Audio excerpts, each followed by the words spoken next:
Oke, hi. Let me introduce myself. My name is Yoga. Nama saya Yoga. Saya dari mahasiswa Untak Surabaya, Teknik Informatika dengan student ID number atau name 1462 4 kali 010. Oke, jadi di hari ini di video ini saya ingin membagikan tutorial atau cara mengkonfigurasi MikroTik atau sebuah router MikroTik. Jadi konfigurasi yang akan kita bahas kali ini adalah MikroTik as Internet Gateway atau MikroTik sebagai Internet Gateway. Gitu. Bagaimana sih cara menangkap sinyal WiFi, terus kemudian kita gunakan untuk laptop kita sendiri. Gitu. Jadi nanti saya akan ubah tampilannya supaya muka saya dari pojokan kecil, kemudian konfigurasi Winbox-nya lebih terlihat besar. Oke, let's change the screen. Oke, sebelum mulai saya jelaskan dulu peralatan yang dibutuhkan untuk membuat MikroTik as Internet Gateway gitu. Yang pertama tentunya adalah router boardnya dulu atau MikroTik router board. Ini saya menggunakan seri HP AC Lite dengan seri RB952UI5AC2ND.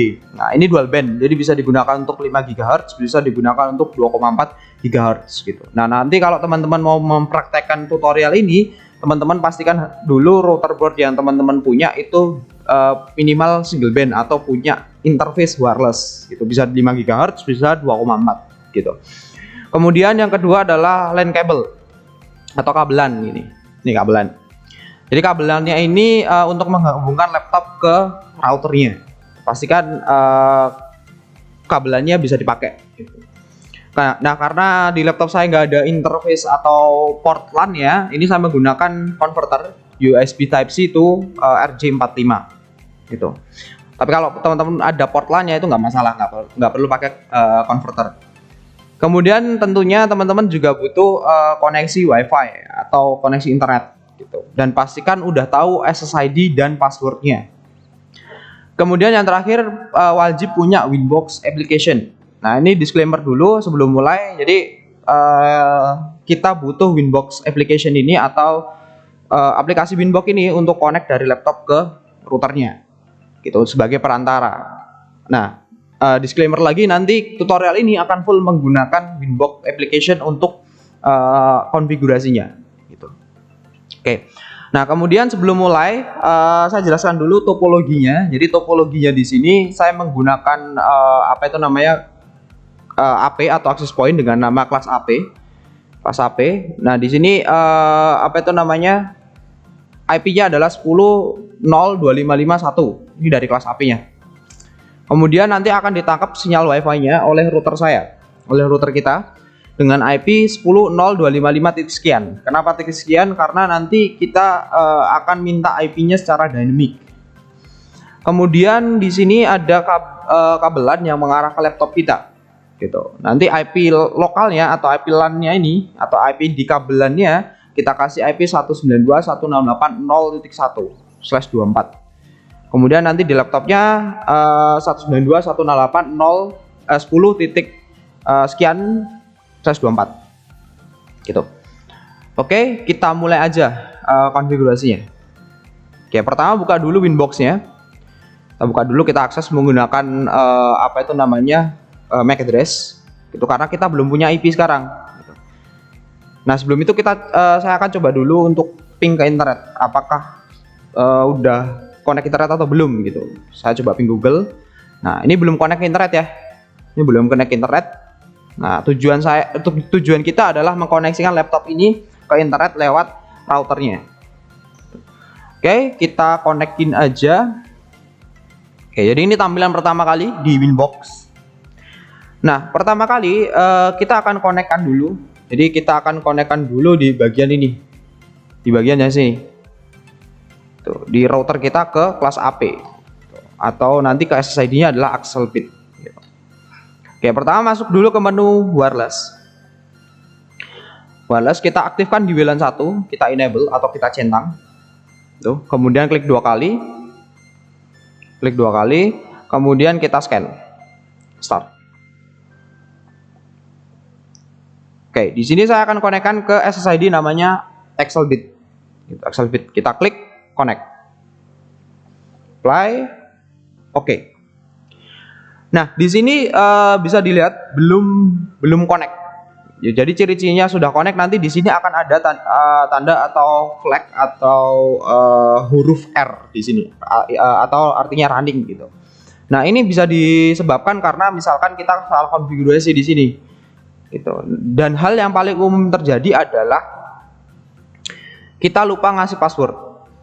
Jadi WiFi yang kita koneksikan itu ada passwordnya, sedangkan kita lupa ngasih password gitu. Nah, untuk itu kita kasih password dulu gitu. Kita kan belum memberikan password, kita kasih password. Passwordnya ada di menu security profile. Security profile kita tambahkan itu, misalkan kita kasih nama profilnya adalah password Excelbit gitu misalkan. Modenya kita ubah ke dynamic keys supaya bisa diisi passwordnya. Kita menggunakan WPA PSK dan WPA 2 PSK gitu. Kemudian passwordnya adalah Excelbit 321. Excelbit 321. Nah, kalau teman-teman nggak yakin sama passwordnya, teman-teman bisa show password dengan cara klik setting, hide passwordnya jangan dicentang atau di-uncheck gitu. Nah, ini passwordnya Excelbit 321, Excelbit 321. Nah, nanti teman-teman sesuaikan dengan password yang teman-teman gunakan gitu. Kalau sudah, di oke aja. Terus kita balik ke WiFi interface, klik 2 kali lagi. Kemudian di bagian menu security profile, passwordnya kita ganti ke password Excelbit. Apply. Oke. Kita tunggu dulu sampai dia R atau running. Nah, ini sudah running atau sudah R, artinya sudah berhasil connect. Oke, jadi koneksi yang ini udah selesai. Yang di bagian sini sudah selesai. Gitu. Untuk koneksinya. Nah, sekarang kita berikan IP-nya dulu supaya bisa saling ping, bisa saling komunikasi. Nah, untuk mendapatkan IP-nya, karena di Excelbit itu punya DHCP server atau punya konfigurasi IP akan memberikan IP secara otomatis, maka kita tinggal minta aja IP-nya. Caranya gimana? Masuk ke menu IP, DHCP client. Nah, nanti di sini ditambahkan satu, interface-nya adalah WLAN 1 karena ini connect-nya pakai WLAN 1 atau wireless LAN 1. Oke. Nah, kalau misalkan masih disable seperti ini, masih warnanya abu-abu, di enable aja, dicentang. Nah, ini udah dapat IP, statusnya pastikan bound. Jadi nanti IP-nya adalah 10.0.255.247. 247 ini dynamic ya, jadi bisa bergonta-ganti kapan aja. Gitu. Oke, IP-nya sudah, wireless-nya sudah. Nah, kemudian kita coba ping dulu. Kita coba ping dulu ke Excelbit-nya. 10.0.255.1. Oke, connect. Jadi replay. Oke, kalau sudah replay, kemudian kita konfigurasi di bagian IP firewall. Di bagian IP firewall-nya. Kemudian di menu NAT kita tambahkan chain-nya adalah source NAT. Out interface-nya adalah WLAN 1, action-nya adalah masquerade. Nah, untuk apa fungsinya masquerade ini atau firewall NAT masquerade ini? Ini digunakan supaya nanti laptop kita bisa minjem IP-nya router untuk pergi ke internet, gitu. Simpelnya seperti itu. Jadi di sini kenapa out interface-nya WLAN 1? Karena akses kita ke internet adalah WLAN 1. Nah, nanti kalau teman-teman pakai WLAN 2, berarti ini tinggal diganti jadi WLAN 2. Seperti itu. Oke. Oke, kemudian jangan lupa juga yang selanjutnya konfigurasi di bagian DNS. Di bagian DNS, masuk ke menu IP, DNS. Nah, ini sudah dapat DNS dynamic ini dari Excelbit-nya. Dari Excelbit-nya. Gitu. Nah, ini boleh pakai DNS seperti ini aja. Boleh. Ini DNS-nya Google 8888. Atau bisa teman-teman tambahkan DNS-nya ngarahkan langsung ke routernya Excelbit gitu. 10.0.255.1. Nah, kalau remote request-nya ini boleh dicentang, boleh enggak. Nah, kapan dicentangnya, kapan enggaknya? Kalau misalkan teman-teman butuh router ini sebagai transparent DNS atau penerima request DNS, maka teman-teman bisa centang. Tapi kalau misalkan nggak butuh, ini nggak usah dicentang, nggak apa-apa. Oke?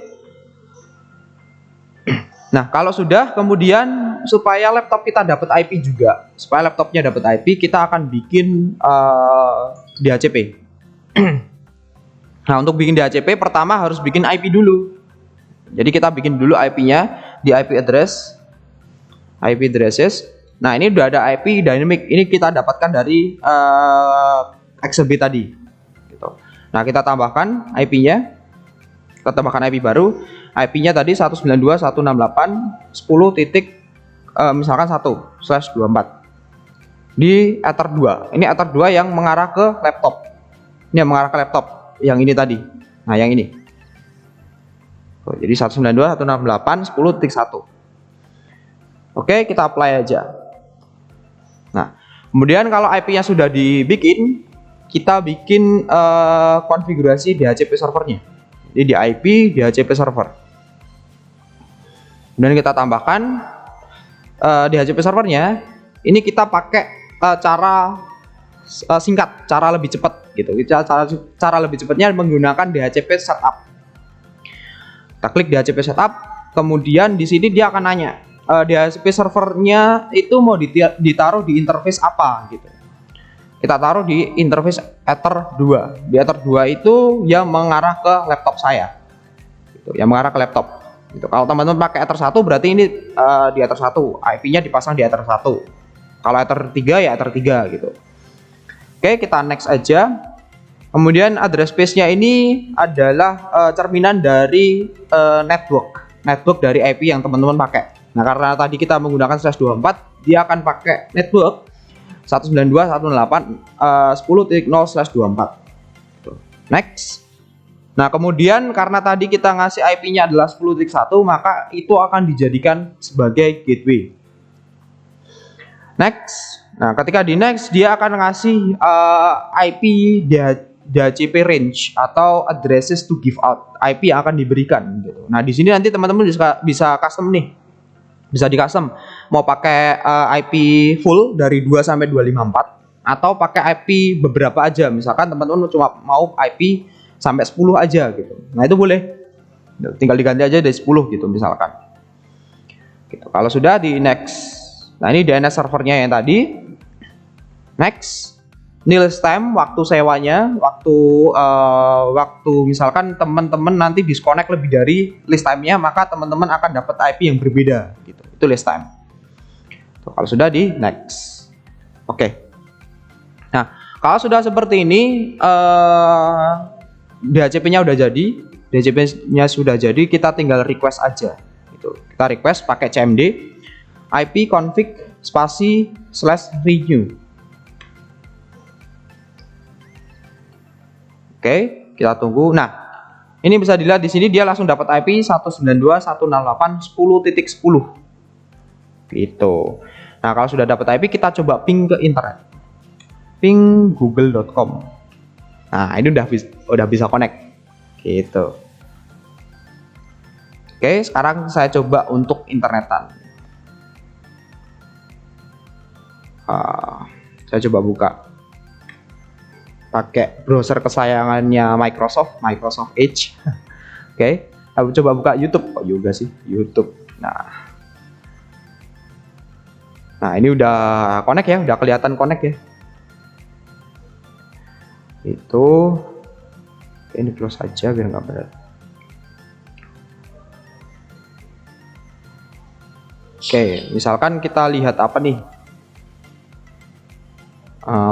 Ya ini udah kelihatan connect sih. Ini udah kelihatan connect. Oke, jadi segitu aja tutorial cara mengkonfigurasi MikroTik as Internet Gateway. Semoga ilmunya bermanfaat. Sampai ketemu lagi di video selanjutnya. Bye bye.